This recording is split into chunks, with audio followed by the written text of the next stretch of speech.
অৱশেষত আৰক্ষীয়ে আটক কৰিলে প্ৰাক্তন বিধায়ক অশ্বিনী ৰায় চৰকাৰৰ বাহনত আক্ৰমণ কৰা পাপ্পু ৰায় ওৰফে প্ৰদীপ ৰায়ক।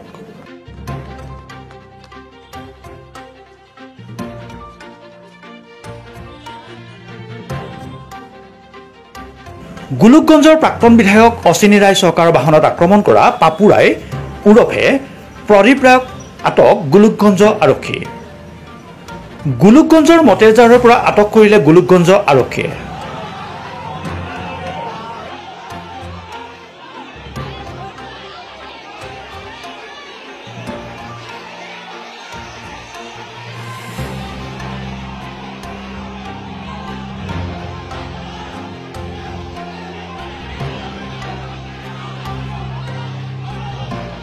চলিত মাহৰ 23 তাৰিখে গোলোকগঞ্জ সমজিলা কাৰ্যালয়ত আঞ্চলিক পঞ্চায়ত গঠনৰ বাবে প্ৰাক্তন বিধায়কগৰাকী উপস্থিত হৈছিল গোলোকগঞ্জ খণ্ড উন্নয়ন বিষয়াৰ কাৰ্যালয়ত।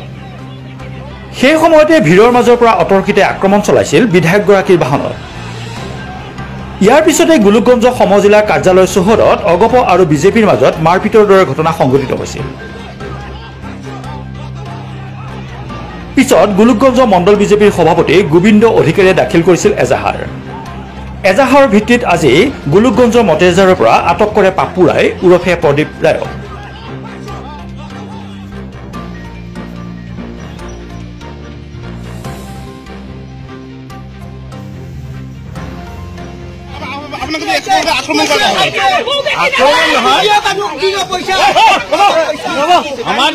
আমাৰ বিজেপি প্ৰাৰ্থীক যোনে হাইজাক কৰিছে তাৰ অলপ কিবা হৈছে আপোনালোকে দেখা পাইছে সচেতকে।